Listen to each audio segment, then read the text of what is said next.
Boa noite. Estamos lendo o livro Para Que Te Vá Bem.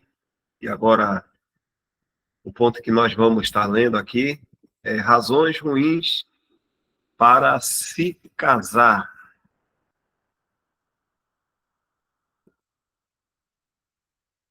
A decisão de se casar é séria. Decisão que, biblicamente, não pode ser anulada quando as coisas não saem como esperamos. Casar porque estamos sozinhos ou porque não há mais ninguém que nos queira, é uma péssima ideia. A felicidade que tanto desejamos é improvável de ser encontrada em tal união. Pior ainda, a angústia em que poderia resultar excederá em muito a solidão que uma vez sentimos.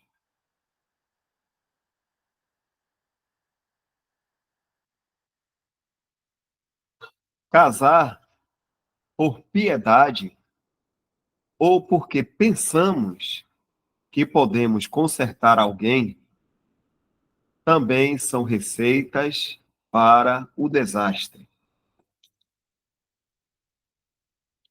Uma garota pode ser atraída por um rapaz inepto porque acredita que ele só precisa de um pouco de amor. Peço encarecidamente, não faça isso. Nessa casa ninguém sabe de nada. Deus é. Aqui, deixa eu ver.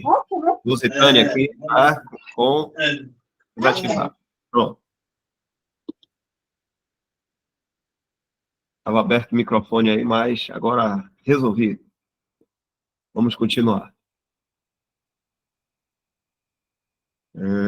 Estávamos aqui.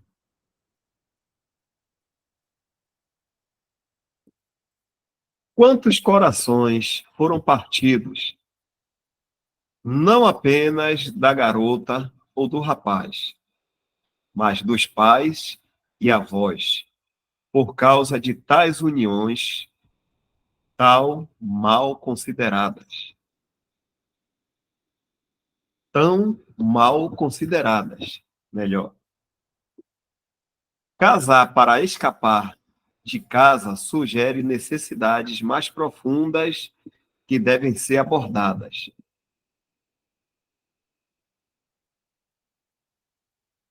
Essas questões serão simplesmente levadas para a relação matrimonial. Este é o único lugar onde eu vou encorajá-lo a se casar por amor. Amor verdadeiro por parte de ambos. Amor altruísta que deseja o melhor para a outra pessoa. Busque uma relação que traga glória e honra a Deus. Uma união que ele possa realmente abençoar. Sinais de alerta.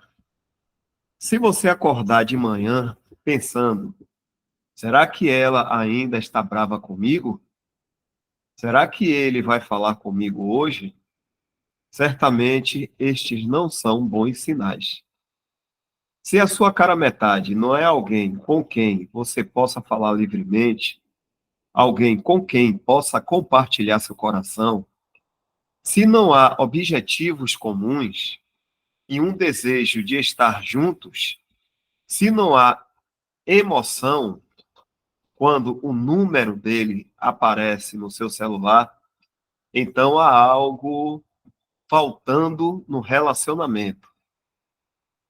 Se as características que irritam em uma pessoa superam aquelas que atraem, estes são sinais claros de alerta.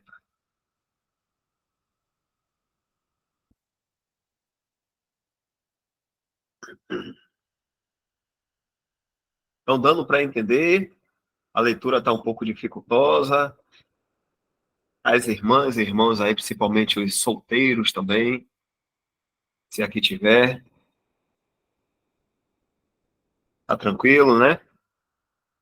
Então vamos lá. Alguma dificuldade, por favor, fale.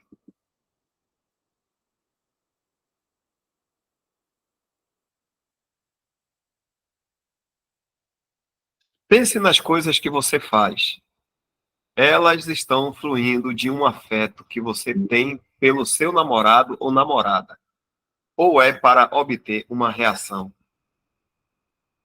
É surpreendente como as pessoas podem mudar quando querem dar certa impressão, mas tal engano não dura muito tempo.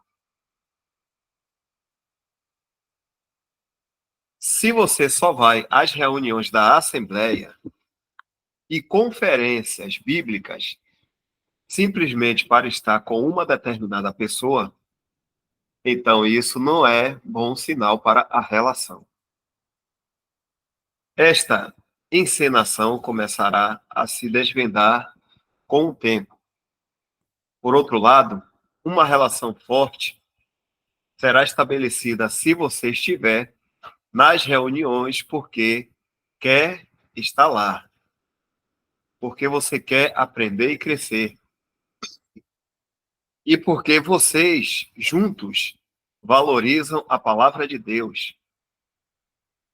Tal relação tem sua base em uma rocha. Há um objetivo comum do mais alto caráter. O casamento requer esforço, mas deve começar com o pé direito. Certamente ninguém quer que a lua de mel acabe depois da primeira semana.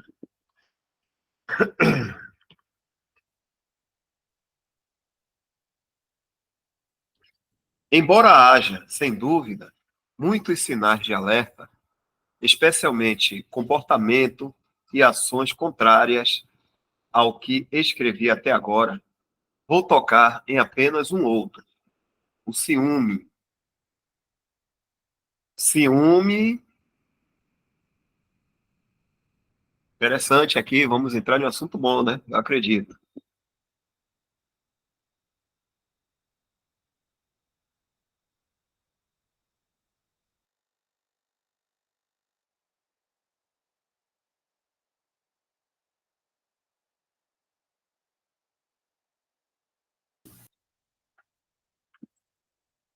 Vamos lá, viu? O ciúme. Ciúme é uma palavra interessante. Tem os dois lados, um lado bom e um ruim. Deus tem ciúmes do seu povo e certamente não é inapropriado ter uma inquietação por ciúme de quem você ama. No entanto, dito isso, o ciúme que toma a forma de despeito, desconfiado e muito destrutivo. É muito destrutivo. Duro como a sepultura é o ciúme. Cantares 8:6. Mas quem é capaz de resistir ao ciúme? Provérbios 27:4. O ciúme é como uma erva daninha que cresce até sufocar a vida. Os relacionamentos devem ser construídos sobre confiança. Se você não pode confiar em uma pessoa, então, francamente, não há muito, não há muito de um relacionamento. Eu acrescentaria esta ressalva. Quando professamos estar em um relacionamento com outra pessoa, então nosso comportamento deve mudar. Um rapaz que está vendo uma garota em particular não deveria flertar com outras que cruzam seu caminho. As coisas já não são como eram antes. Se não houver apego especial, isso deve ser esclarecido e refletido em sua conduta. Não mantenha uma garota em uma coleira enquanto você explora outros interesses. Embora eu tenha usado o exemplo de um rapaz com uma garota, o inverso é igualmente verdadeiro. Se você professa ter apego a certo jovem, então haja de acordo com isso, ou então esclareça a confusão. Não deixe deliberadamente uma pessoa na dúvida. Pensamentos finais. Talvez a essa altura você esteja extremamente desencorajado. Como encontrei, como encontrarei uma companhia adequada? Não é meu desejo desencorajar, mas sim para que te vá bem. Ruth 3, versículo 1. Lembre-se, você não encontrará um cônjuge perfeito. Não somos perfeitos. Sim, em Cristo somos. Mas até sairmos desta cena, a carne ainda está em nós. Deram para entender essa parte aí?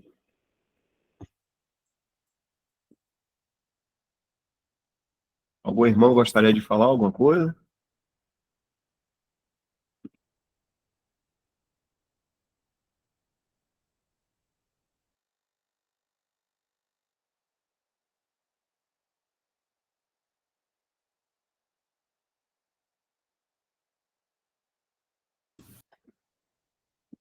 Continuando. Mesmo que, só um momento. Mesmo que se execute tudo perfeitamente, não devemos esperar um casal sem problemas. Mas se te casares, não pecas. E se a virgem se casar, não peca. Todavia, os tais terão tribulações na carne. E eu quereria poupar-vos. Poupar-vos. 1 Coríntios 7, 28. O casamento é algo que construímos. A vida não termina com a última página do romance, ou quando, nos filmes, os créditos rolam na tela. Esse é só o começo. De certa forma, a parte fácil acabou e os verdadeiros desafios estão por vir. A menos que vocês tenham orado sobre isso, a menos que vocês tenham pensado nisso, a menos que vocês tenham planejado isso juntos e procurado o conselho dos outros, vocês terão algumas surpresas infelizes. É um pouco tarde procurar a direção de Deus depois do casamento. Sim, oramos juntos no casamento, mas se esperamos até lá, esperamos demais. A oração não substitui o mau planejamento. A oração é parte integrante de todo o processo. Comece a orar agora.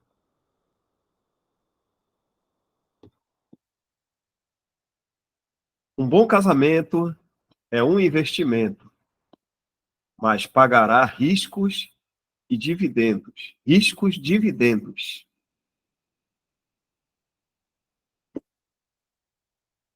Acho que eu li errado aqui, né? Um bom casamento é um investimento, mas pagará ricos dividendos.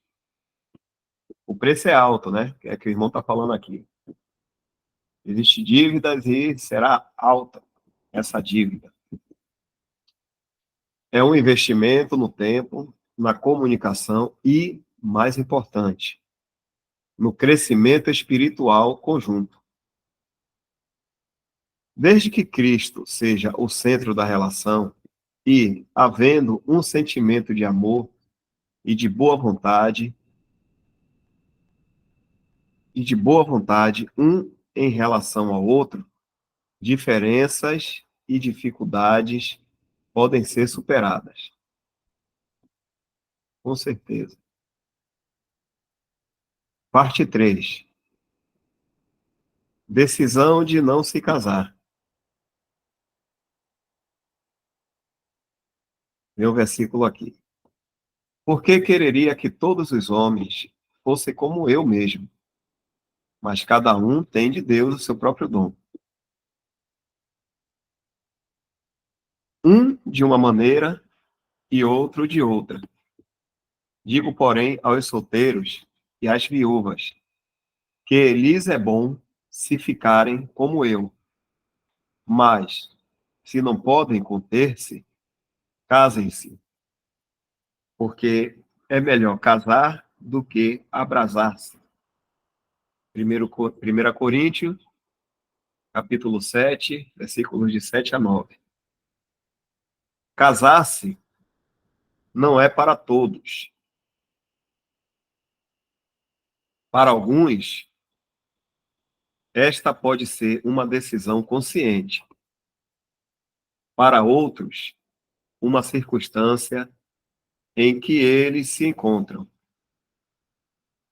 O apóstolo Paulo nunca se casou, pelo que sabemos, e isso lhe deu grande liberdade em seu ministério.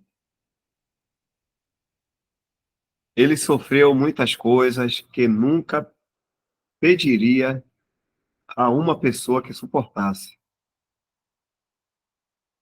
Nem o casamento, nem o celibato são mandamentos.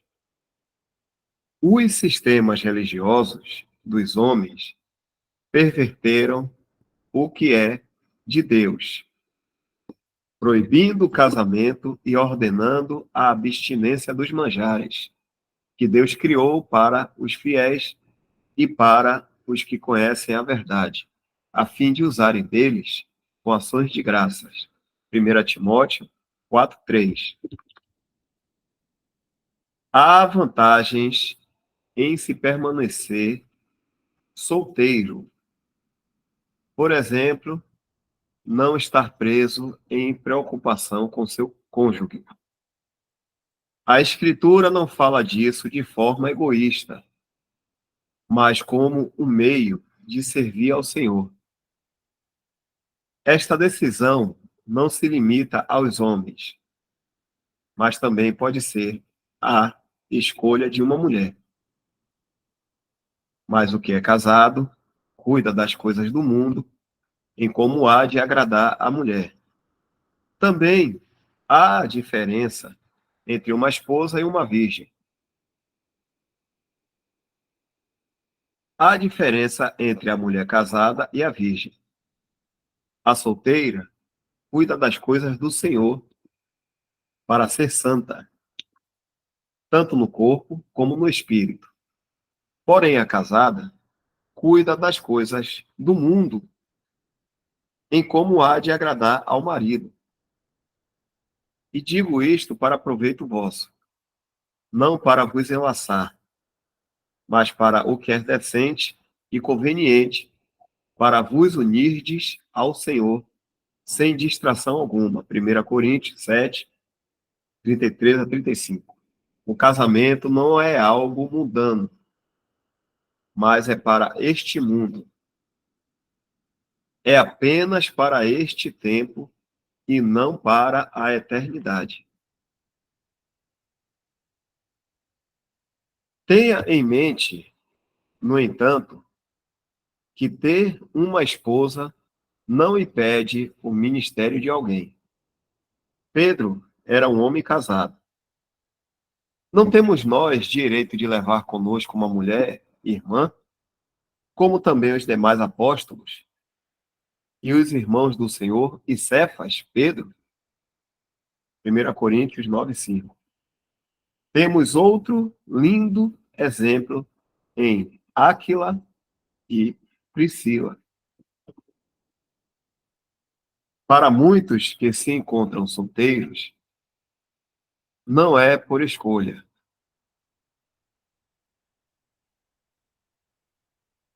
Isso pode vir a ser uma verdadeira provação.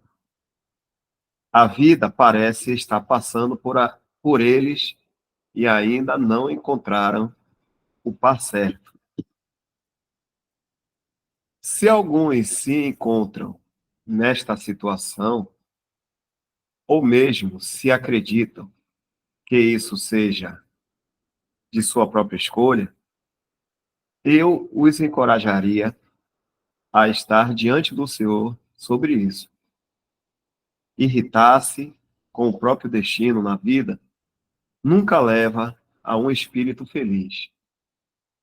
O Senhor tem planos para você. Talvez ele não deseje que você permaneça solteiro para o resto da vida. No entanto, o momento não é o certo.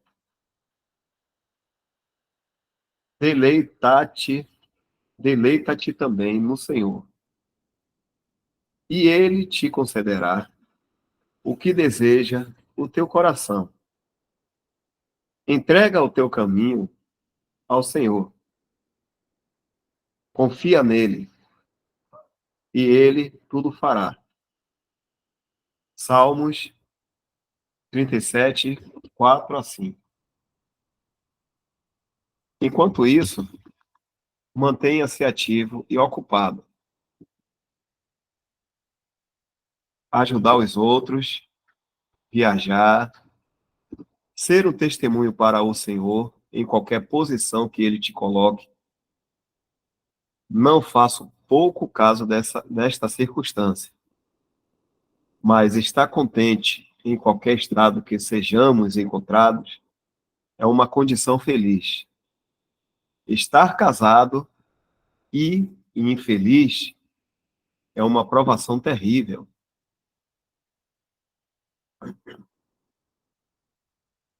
Algum comentário?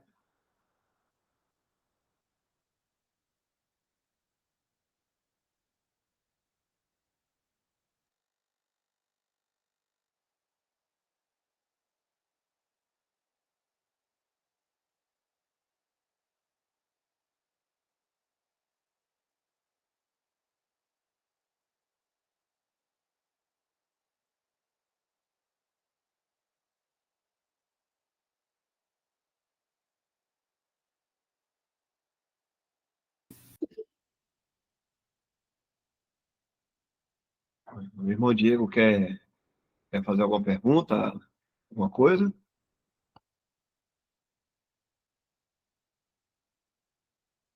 O irmão Diego pergunta aqui. Por que é melhor estar solteiro? Vamos voltar um pouco aqui que ele cita o versículo de Paulo, né?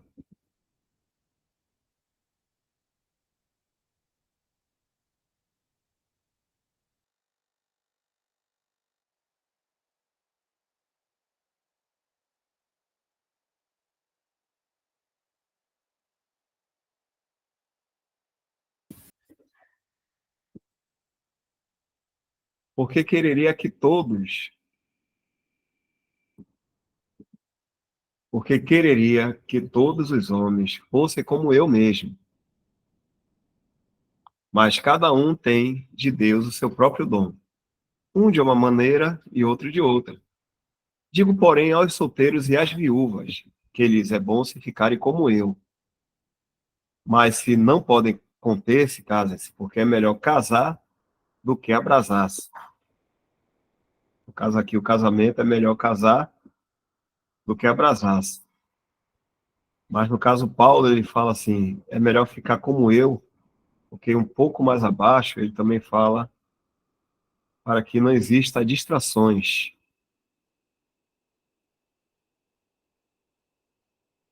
Quando Paulo fala que é melhor estar solteiro,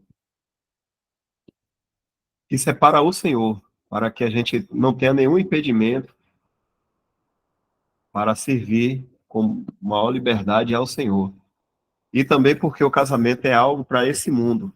No céu não existirá ninguém casado. Quem é casado hoje no céu não vai se encontrar nessa mesma condição. Estaremos lá no céu como cada um de nós, como criação de Deus. Cada um criado em Cristo Jesus. Então, nesse momento aqui, Paulo fala que é melhor estar casado porque existem tribulações na carne quando a gente se junta com a pessoa. Ele fala um pouco mais aqui, né? Mas se algum irmão quiser trazer mais aqui desse assunto, pode ficar à vontade.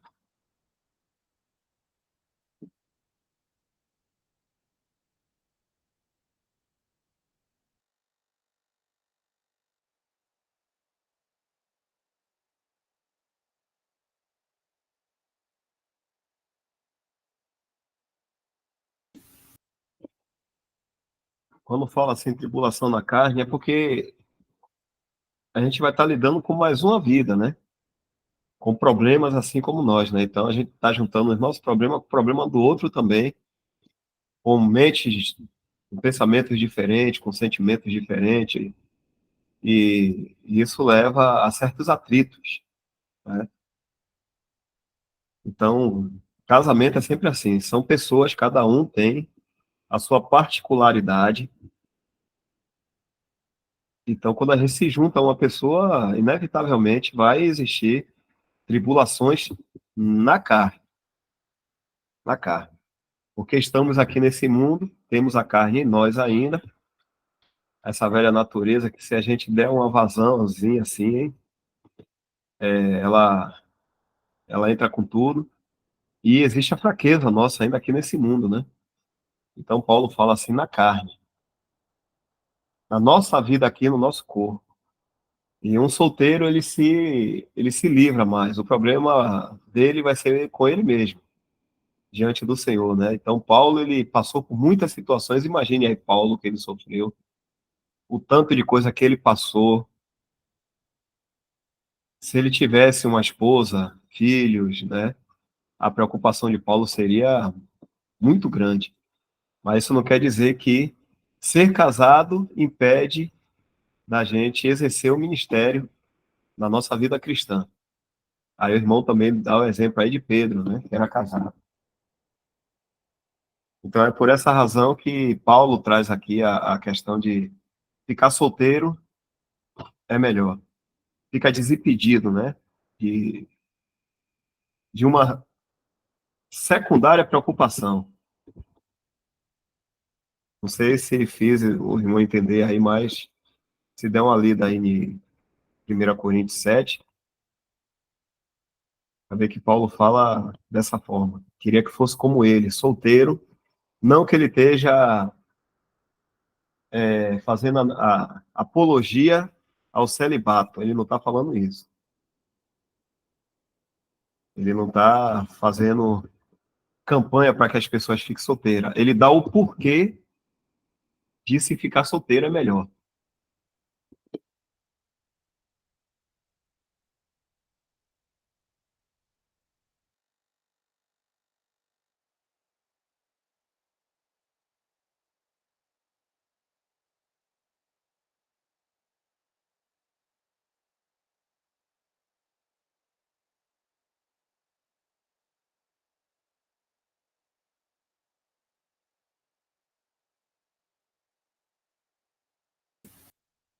David colocou, Diego, desculpa, Diego David, né?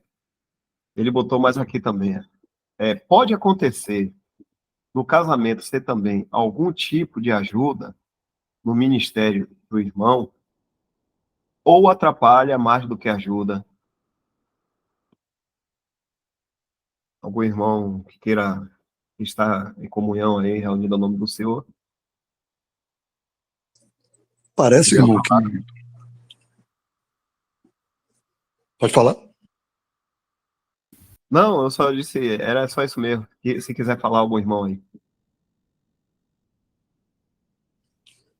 O que dá para entender no contexto lá de 1 Coríntios 7 é que Paulo quer trazer a questão da individualidade.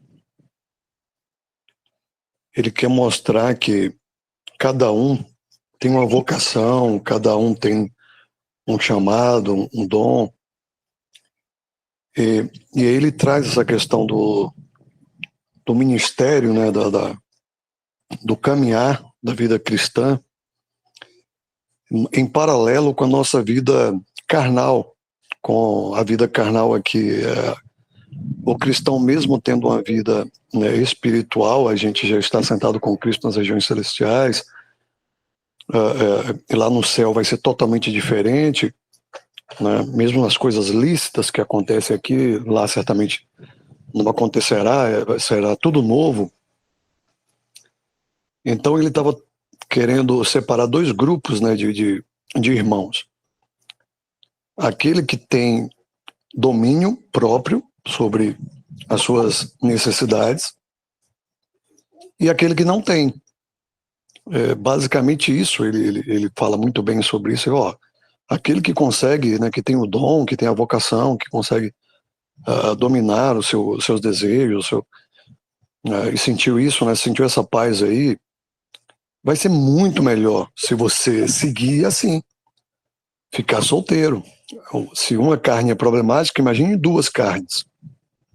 A matemática é bem simples, né? Uma carne é problemática, duas dobrou o problema.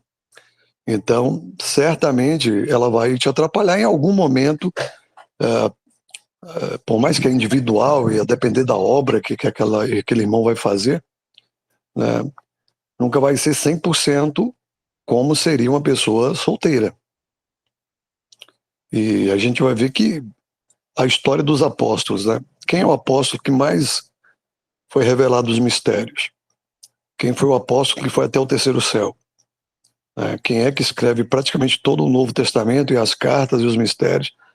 É o apóstolo solteiro. Foi o apóstolo Paulo. Mas ele conta isso, ele narra tudo, mas ele deixa bem claro, olha só, eu tenho esse domínio, eu tenho essa vocação. Então, já que eu tenho, por que eu vou ficar seguindo os costumes dos meus pais, dos meus avós, da maioria das pessoas, uma vez que hoje eu sou um espiritual e não mais um carnal, entre aspas, né? Porque a carne ainda está aqui. Mas ele sempre já deixou claro assim, ó, eu sou espiritual. Nós já estamos sentados com Cristo.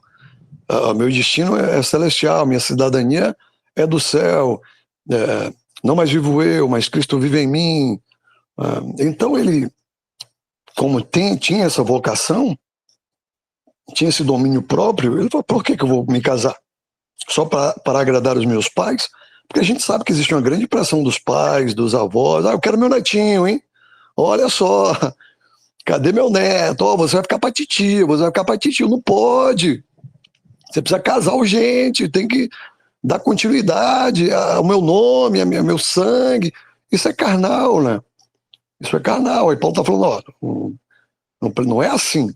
Se você tiver a vocação de ficar solteiro, será muito melhor para que você se dedique à vocação, né, ao ministério, às coisas do Senhor, sem nenhum impedimento, sem nenhuma distração, porque o casamento haverá muitas distrações, muitas tribulações, não tem jeito, é assim mesmo. Aí ele vai deixar claro, mas aquele outro grupo que não consegue, né, certamente ficar só, então ele vai orar ao Senhor, vai pedir realmente ao Senhor um companheiro, uma companheira, e também não vai ter problema nenhum. E o Senhor vai ajudar e vai, como a Áquila, né, com o Pedro e outros que eram casados e cumpriram também o seu ministério. Não vai ter problema. Vai conseguir também, se for no Senhor. Né, se for na direção do Senhor, esse casamento com certeza vai dar frutos. Se não for, vai ser um pouco mais difícil, vai ter muitos problemas, mas mesmo assim, mesmo a gente errando em nossas decisões às vezes, em nossas escolhas, o Senhor endireita as coisas, o Senhor transforma, o Senhor mostra, né, o seu poder, e mesmo as decisões até erradas, né, quantos de nós não tomamos decisões erradas, estávamos na carne ou não conhecemos a verdade, E mesmo assim o Senhor endireita, o Senhor faz tudo para a sua glória e para o nosso bem-estar, certamente, em tudo, mesmo nas decisões erradas, de um emprego, de um relacionamento, de uma série de coisas que a gente toma a decisão sem conhecer a verdade, ou na carne, ou sem consultar ao Senhor, e mesmo assim depois o Senhor vai lá e transforma isso e corrige, endireita os nossos caminhos para a sua glória e para o nosso bem-estar aqui. Uma vez que uma decisão antes, uma decisão fora da verdade, ou sem conhecer, ou sem saber como fazer, o Senhor depois... Agora sim, uma vez que você já sabe, claro, não deve mais tomar a decisão errada. Deve tomar a decisão no Senhor, em oração e pautado na palavra. O que a palavra diz? Então, se lê lá 1 Coríntios 7, em oração e bem tranquilo, vai entender perfeitamente o que o apóstolo está querendo trazer para esses dois grupos de irmãos que existem hoje, que o Senhor capacitou e deu o dom, a vocação. Uns para casar, para ter filhos, para ter uma família que vai glorificar ao Senhor, e outros para ficarem solteiros e que darão muita glória também ao Senhor, como o apóstolo Paulo assim o fez.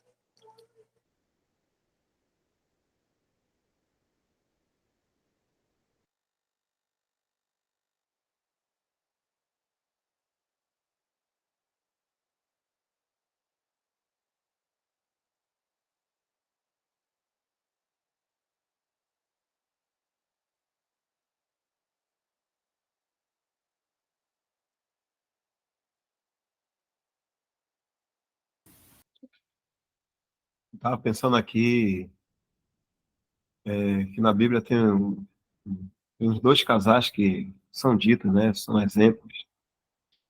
Um que foi um fracasso, o casal, e outro que a Bíblia mostra que andou muito bem. O fracassou foi Ananias e Safira, logo no início, lá em Atos, capítulo 4. Como o irmão estava perguntando aí se o casamento pode ou não atrapalhar no ministério, isso depende muito, como o Isaac falou, de que sentimento tá rolando nesse casamento, né? É algo dirigido pelo Senhor, é o Senhor guiando, os dois estão 100% para o Senhor. Ananias e Safira fizeram a escolha errada, né? De dar ouvido a Satanás e venderam uma posse e colocou uma parte do dinheiro aos pés dos apóstolos como se tivesse dado todo o dinheiro. Então eles estavam mentindo. E eles sofreram a pena, pecado para a morte, né? E aconteceu que Ananias morreu depois, Safira também. Mas cá na frente, a gente já encontra Áquila e Priscila, que encontra um crente chamado Apolo, né? E ajuda,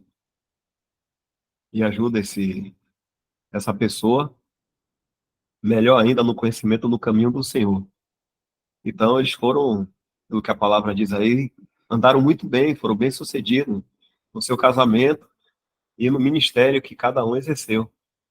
Então, é muito relativo se a coisa está sendo realmente no Senhor, com certeza o casamento vai andar muito bem, vai ter um bom relacionamento, o ministério tanto do homem como da mulher também vai andar muito bem, porque o Senhor vai estar cuidando, dando força, sabedoria a esse casal.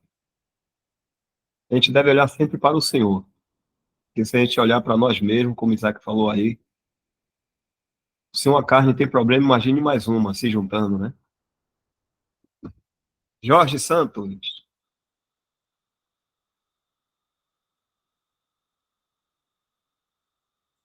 Boa noite, irmãos.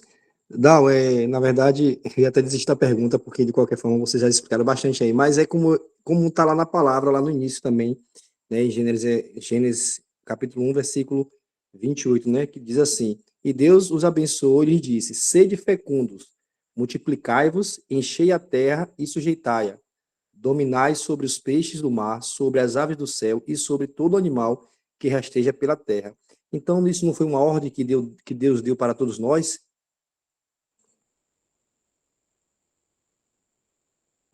No caso de crescer, né, e procriar também. Ele fala crescer, né, multiplicar, ou seja, encher toda a terra.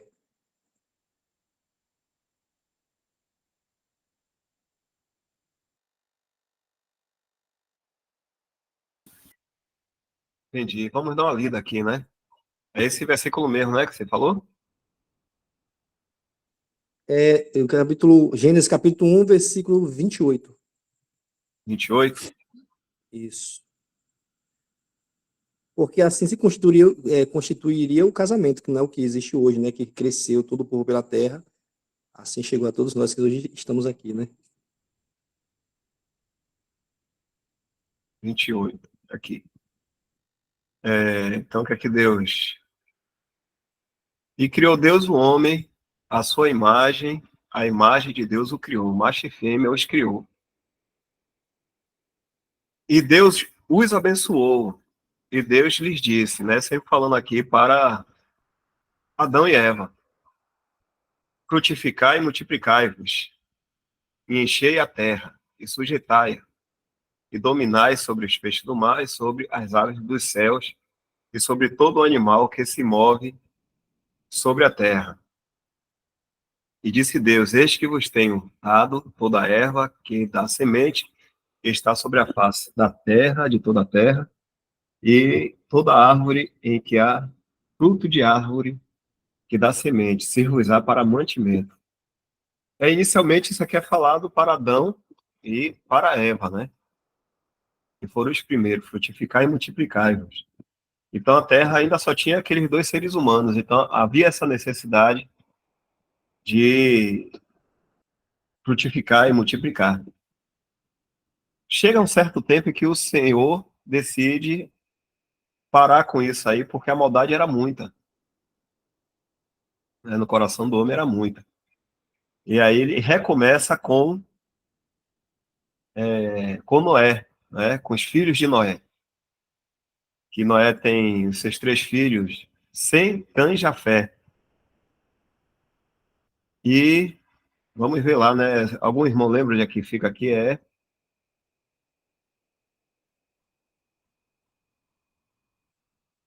Gênesis, deixa eu ver, acho que é 19. Não, não é 9. Deixa eu ver aqui. É 9. Abençoou Deus a Noé e a seus filhos, e disse-lhes, aos filhos aqui agora de Noé, frutificai e multiplicai-vos e enchei a terra. A mesma ordem que deu lá em Adão. O que acontece hoje, a Terra foi bastante povoada, né? O planeta foi bastante povoado. E durante esse povoamento da Terra, Deus tirou um povo para si, uma nação para si, chamada Israel.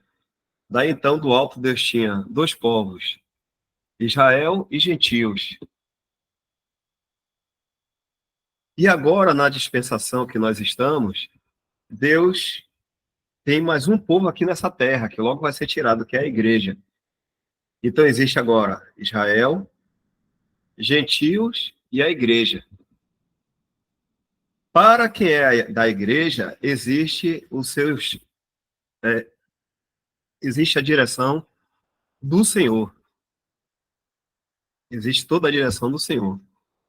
Porque é um povo escolhido por Deus antes da fundação do mundo, o mundo não tinha nem sido feito ainda, para bênçãos celestiais. E Deus nos abençoou com todas as bênçãos celestiais. Então, o que é para a igreja, a gente não pode dizer que é a mesma coisa que foi para todos os povos aqui da terra.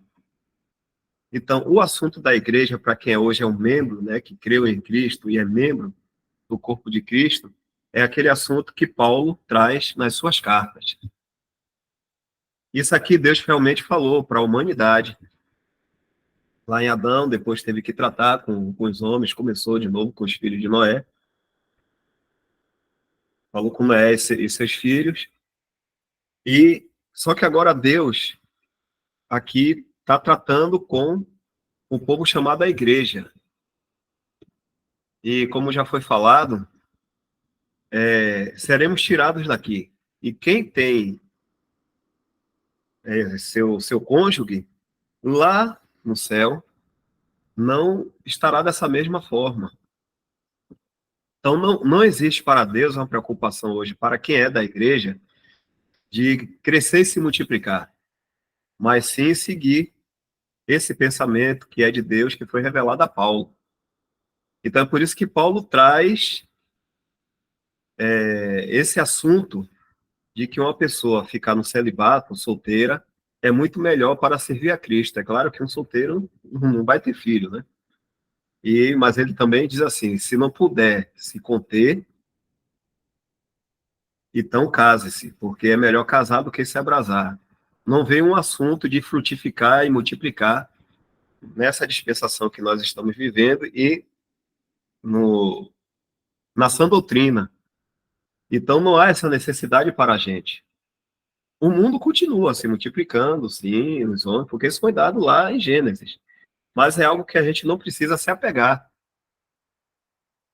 Ou anular, ou pensar que Paulo está anulando isso. Paulo não está anulando, né?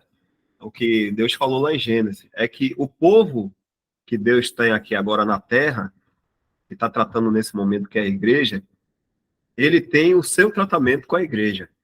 E aí é dessa forma que a gente está lendo aqui. Não sei se algum irmão quer trazer mais alguma coisa aí. Mas isso que Jorge falou, isso aí foi dado à humanidade, para aqui, para esse mundo.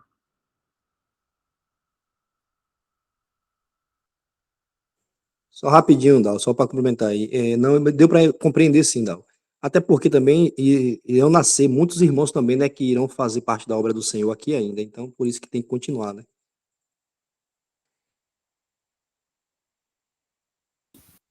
É isso aí. Para Israel, existe até um versículo que fala assim: Feliz do homem que enche a sua aljava de filhos, né? Então, para Israel era para um israelita ter muitos filhos era algo honroso, né? Uma mulher que era estéril é algo desonroso, por sinal, né? Mas isso não é uma coisa que não acontece na igreja, para aqueles que pertencem à igreja. Mas é como você falou, isso aí foi realmente dado para o homem aqui neste mundo, aqui na Terra. Não sei se mais algum irmão gostaria de complementar.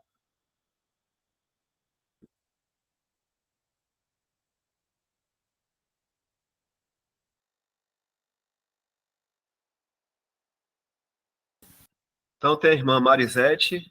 Quer perguntar, irmã? Sim, irmão, eu gostaria de esclarecer uma dúvida. Voltando lá ao assunto do início, né, da questão do casamento, da escolha, aí eu queria saber o que é biblicamente considerado um casamento. A pessoa que Marisete? teve um relacionamento. Marisete, Alô? deixa eu só te interromper um pouco. Sua voz está um pouco. Não está bem nítida, não. Será que você está usando um fone, alguma coisa assim? Estou usando fone. Deixa eu falar aqui pelo dialeto. Só um minutinho. Talvez se você tirar o fone, a gente ouça melhor o que você está falando. Dá para ouvir agora?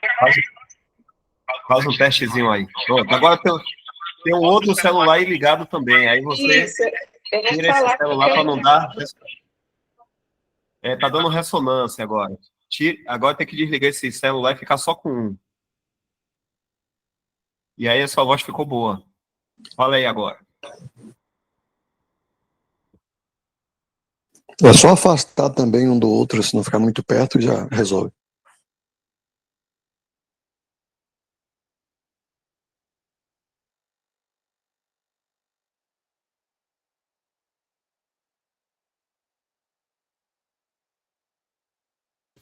Marisete, está falando? Está desligado. Alô, dá para ouvir agora?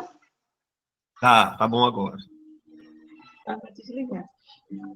Então, irmã, eu queria esclarecer uma dúvida a respeito da questão do casamento em si, né? Voltando ao início, né, do assunto.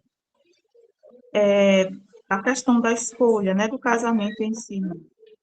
Aí, eu queria, biblicamente, o que é considerado mesmo um casamento? Um casamento que foi oficializado, né, perante a lei, né, do país e tal.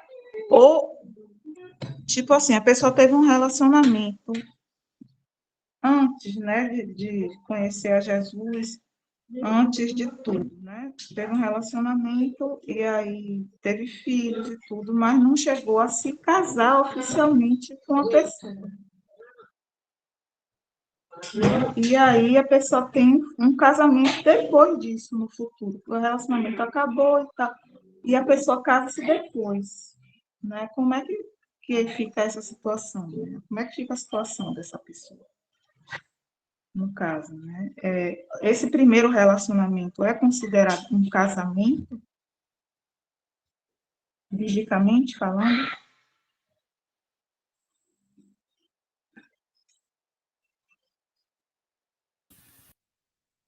É, aqui no Brasil, um casamento que é considerado é com o juiz de paz. É no fórum com o juiz de paz. Eu vou desativar o microfone aqui, viu, irmão? Pronto. É com o juiz de paz que é válido. A mesma lei aqui no Brasil, ela dá condição de divórcio, de separação. E isso é legalizado, né? E agora existe, em relação à Assembleia, certas situações em que a Assembleia tem que julgar pela palavra de Deus, já não vem somente a questão judicial, da ordem aqui no mundo, né? Mas aí já é um outro assunto que acho que não precisa ser falado aqui, não. Mas assim, se uma pessoa teve filhos com aquela pessoa, um homem teve filho com aquela mulher, mas nem passou pelo fórum, não casou nem nada, então eles não são casados. Se eles foram um dia casados e depois se separou, pelo fórum também, pelo juiz de paz, então também estão separados. Pela justiça daqui do Brasil é feito dessa forma.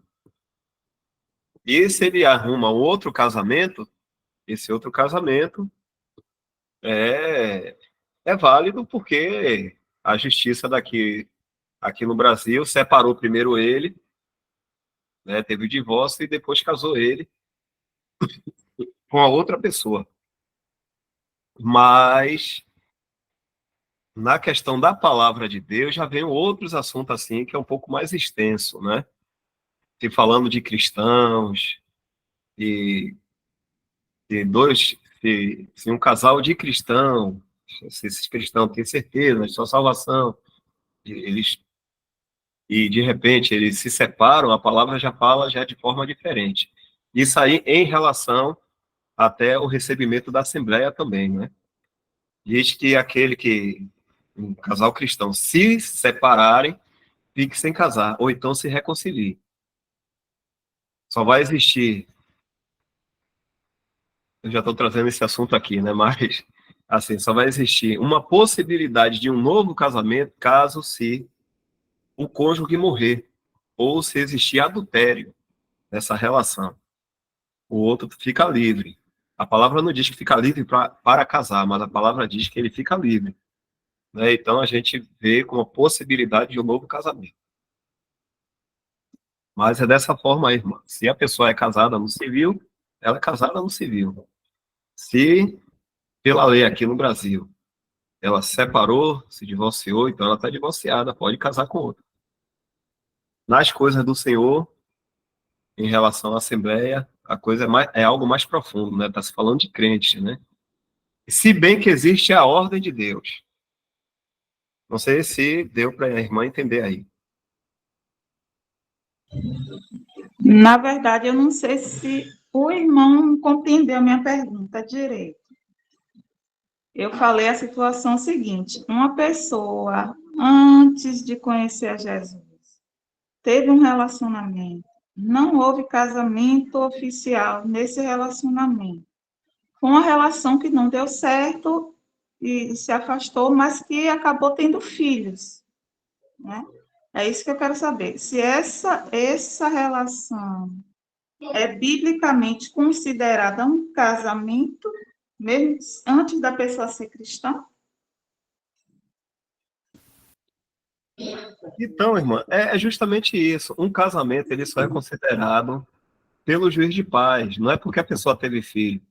Independente que seja incrédulos, que tenham filhos e depois se separem, não deu certo a relação. Ou se não, uma pessoa que se converteu e teve filho com aquela pessoa ali, e depois se separou porque não deu certo. Se elas não se casaram, judicialmente elas nunca se casaram. Porque os filhos não. Como é que eu posso dizer? O casamento não é porque duas pessoas têm filho. O casamento é porque aquelas duas pessoas, publicamente, elas se unem em matrimônio. E no caso aqui no Brasil, tipo assim, uma pessoa que já tem 5 filhos e vai casar com alguém que nunca teve filho, ela vai se unir matrimonialmente com aquele que nunca teve filho e vai ser casado aqueles dois ali, normalmente. Independente que ela tenha conhecido o seu antes ou depois. Os filhos não colocam um casal em aprovação de relacionamento matrimonial, como se valendo judicialmente ou até mesmo para uma assembleia. O casamento tem que ser no papel, com as testemunhas. Então, se mesmo essa pessoa teve filho, sem problema nenhum. Nunca teve casamento com ela, então ela nunca foi casada. Ela só tem um filho com aquela pessoa. Não sei se deu para entender agora.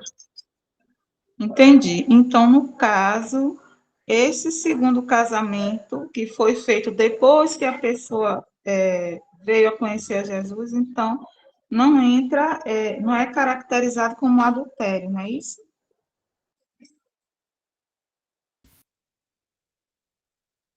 Sim, não é porque nunca houve casamento. Nunca houve casamento anterior. Houve o casamento agora, ou seja, a pessoa, mesmo a pessoa que se casou agora, ela teve filho anteriormente com outra pessoa, mas que nunca casou, então ela nunca foi casada. O que aconteceu foi uma relação que gerou filhos, mas nunca teve matrimônio.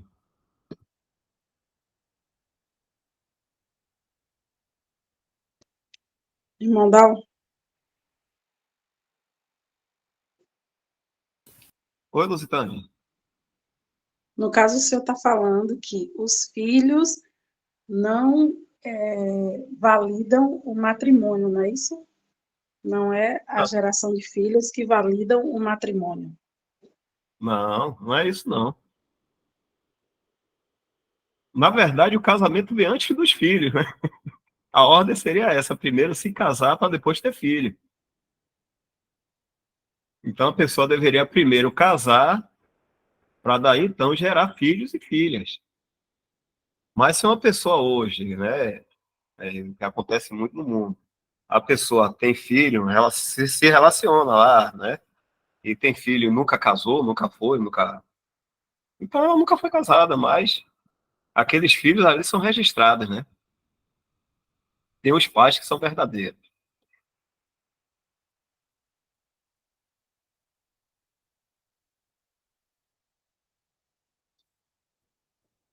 Tem aqui o irmão também, aqui é Luiz Almeida, disse assim: quer dizer, se um jovem cristão, ou se um jovem cristão casar, não vai poder ter filhos?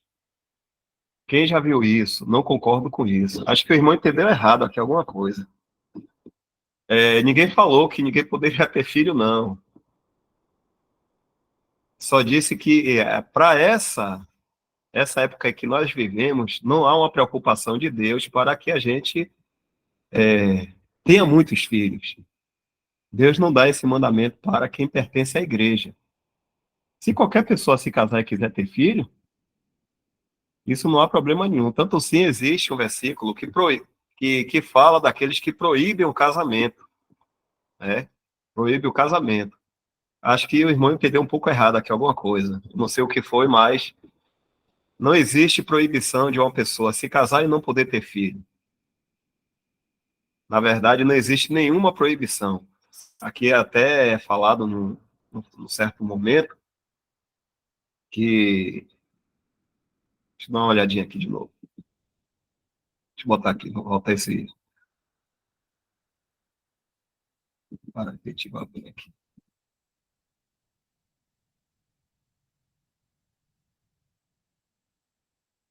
Isso aqui, o irmão fala assim: nem o casamento, nem o celibato são mandamentos.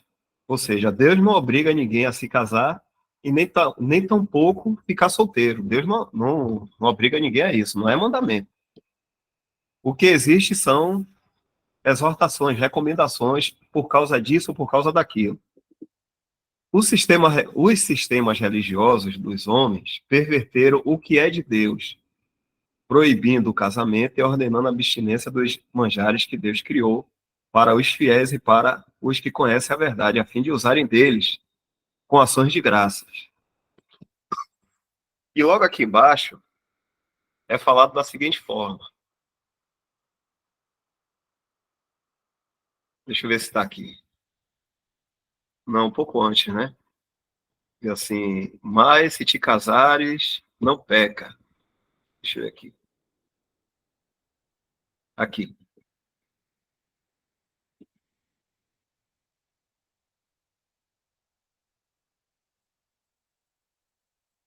Aqui Paulo dá simplesmente um conselho. Não é proibição para casar. Isso aqui é o conselho de Paulo. Isso tem que ficar bem claro na nossa mente que não existe essa questão de proibir que uma pessoa solteira, se ela se casar, ela não pode ter filho. Isso não existe. Nem foi falado nada disso aqui, né? Então diz assim, é porque quereria que todos os homens fossem como eu mesmo, solteiro. Mas cada um tem de Deus o seu próprio dom. Tem homem que quer ter uma esposa. Um de uma maneira e outro de outra. Tem outros que vivem solteiro pro resto da vida. Isso é um dom de Deus. Digo, porém, aos solteiros e às viúvas, que lhes é bom se ficarem como eu, solteiro. Mas se não podem conter-se, ou seja, tem aquela coisa na carne, né, de querer se relacionar em suas relações, então case-se, porque não peca. Porque é melhor casar do que abrasar-se. Aí a questão de filhos, de ter ou não ter filho, foi trazido pelo irmão, que é João, que diz, Jorge, né, que falou que lá em Gênesis, Deus mandou a gente se multiplicar, isso não foi anulado nunca. Isso continua valendo para o mundo. Todo homem tenha seu filho, se quiser ter vários filhos, são heranças de Deus, isso aí são bênçãos de Deus. Para a igreja não existe mandamentos desse tipo, da pessoa ter muitos filhos, para encher e multiplicar e encher a terra. Não existe isso. Então, o que está sendo falado aqui é simplesmente algo que está sendo dirigido à igreja. Mas se entendeu errado, irmão, não sei o que foi que houve, eu peço desculpa, mas não foi nem falado sobre isso, de um jovem cristão se casar e não poder ter filho.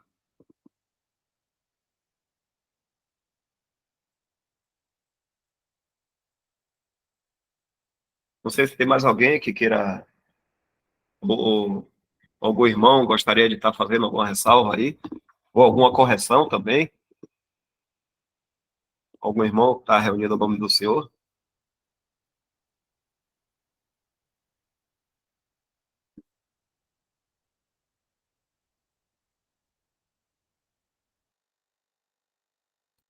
É importante ler 1 Coríntios 7, ler o capítulo inteiro, né, versículo com a mente aberta, sem ler, já pensando, já tendo preconceitos. Com a mente aberta, ler 1 Coríntios 7, lá vai ficar muito claro essa questão, que não existe nenhuma proibição, nem para quem quer casar e ter 1 milhão de filhos, e nem para quem não quer casar, quem tem a vocação de não casar, de ficar como o apóstolo Paulo ficou, dedicado exclusivamente ao Senhor. E deve ser maravilhoso, hein? Uma pessoa poder ficar exclusivo para o Senhor, sem ter nenhuma distração. Né? Tomara, quem dera, né? Todos nós tivéssemos essa vocação, esse dom.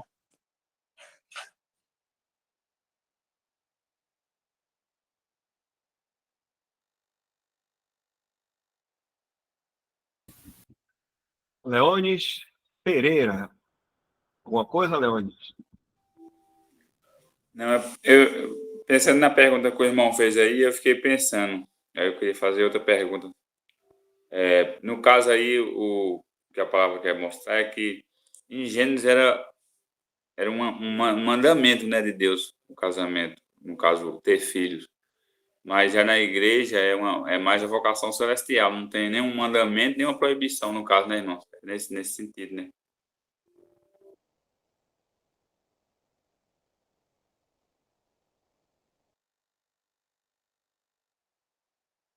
Exatamente, irmão.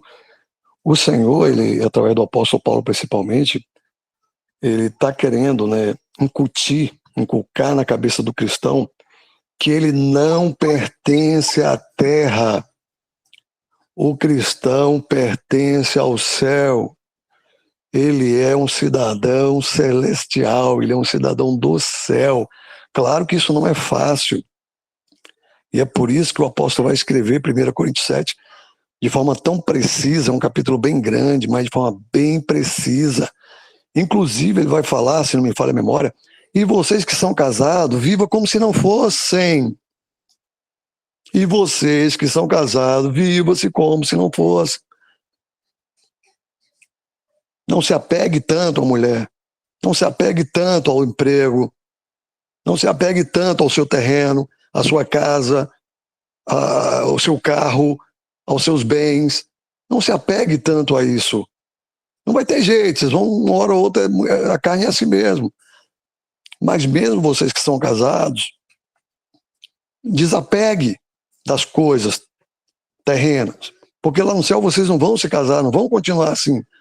Então já tenta viver a vida aqui como se estivesse no céu.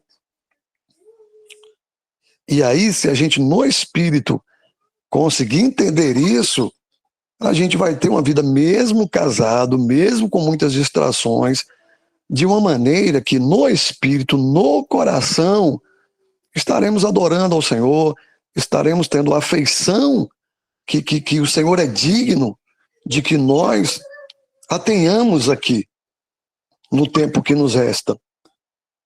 Mas não, cuidado, não vá para outro extremo. Então tá bom, então não vou, vou abandonar minha mulher, vou abandonar meus filhos, vou fazer de conta. Claro que não, aí você vai estar pecando. Não é extremo, as coisas do Senhor não é extremo. Nem é lá em cima, nem embaixo. É com sabedoria, é no espírito, é pautado na palavra, é lembrando do cerne, do centro. O que é o centro? É Cristo o centro. O que é o centro? É a vida no céu e não na terra. O cidadão, o cristão, pertence ao céu.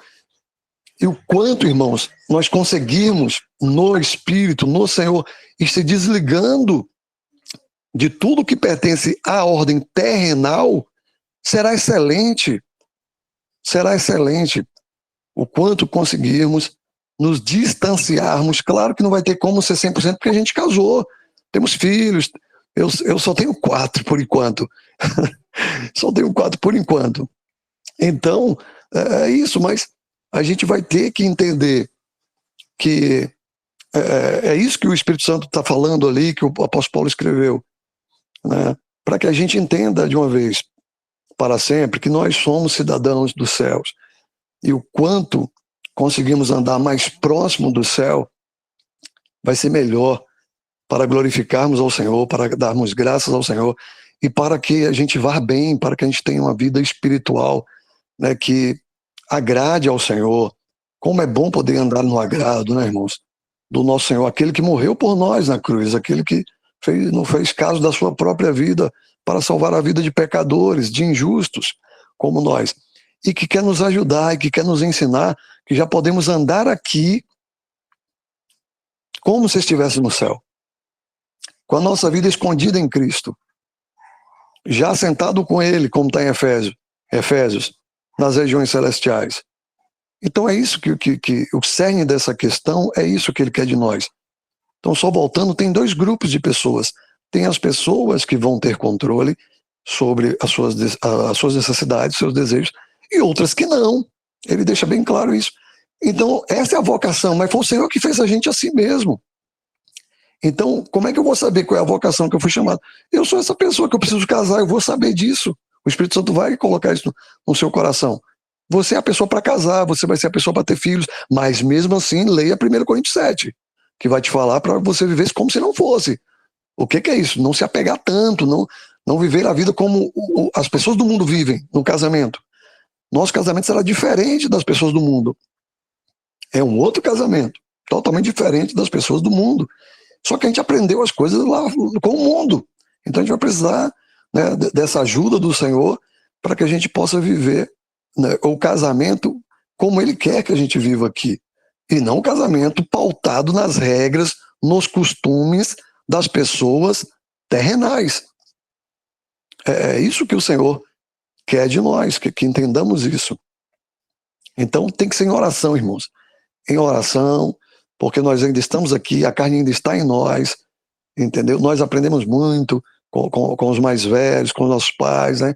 Quem não lembra, eu mesmo, quanta pressão sofremos, tem que casar, vai ter que casar logo cedo, e tem que ter filho, não sei o quê, não sei o quê. Aí quando a gente vai ler 1 Coríntios 7, o apóstolo Paulo está falando, seria melhor se vocês fossem como eu, se fossem solteiros, para que pudessem se dedicar somente ao Senhor, sem nenhuma distração. Mas aquele que não consegue conter-se, casa, porque é melhor casar do que ficar em prostituição, porque aí, mesmo salvo, não vai trazer um bom testemunho, não vai ter frutos, não vai glorificar ao Senhor. Então, é melhor, nesse caso, casar. E mesmo assim, tomar cuidado para que não seja um casamento igual o costume do mundo, mas que seja um casamento com o costume do céu, espiritual.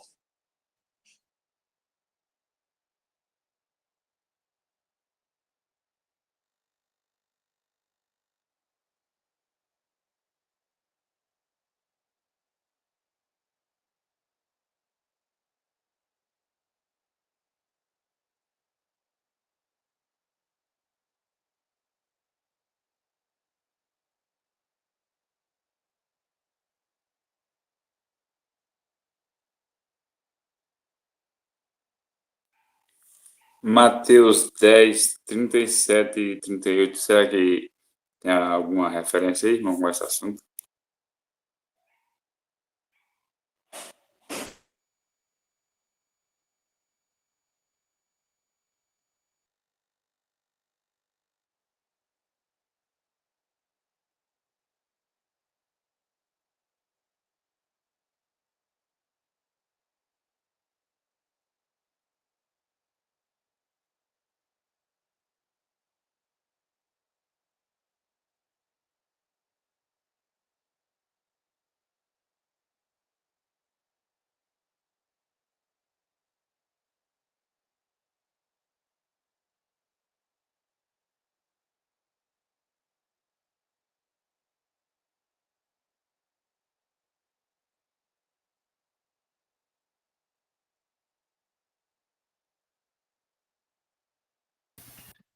Aqui o senhor fala da prioridade, né?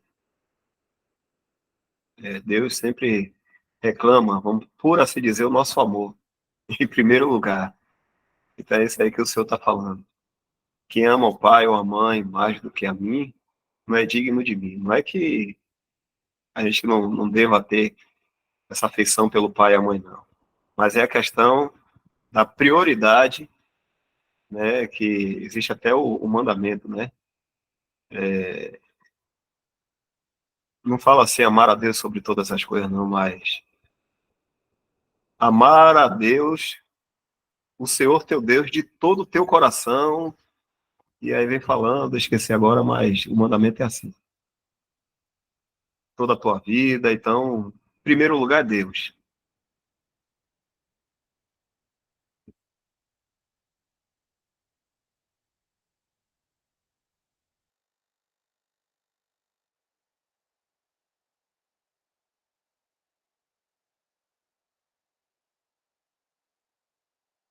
Vai virar vigília hoje, não?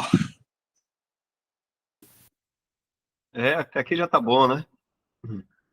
A gente fica aqui nesse ponto, a gente segue aqui a homossexualidade, e é assim, né? Às vezes a gente começa um assunto, às vezes tem uma situação, né, que a gente tem que explicar, às vezes alguém entende, não entende muito bem, às vezes é algo que nunca foi falado, mas já possa ser que a pessoa pense que foi falado, aí tem que ser esclarecido, né? Se caso o seu também ajudar, né? Porque muitas vezes a gente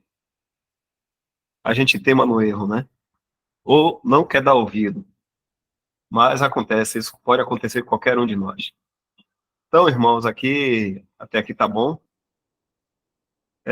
Isaac, você poderia dar graça, Isaac?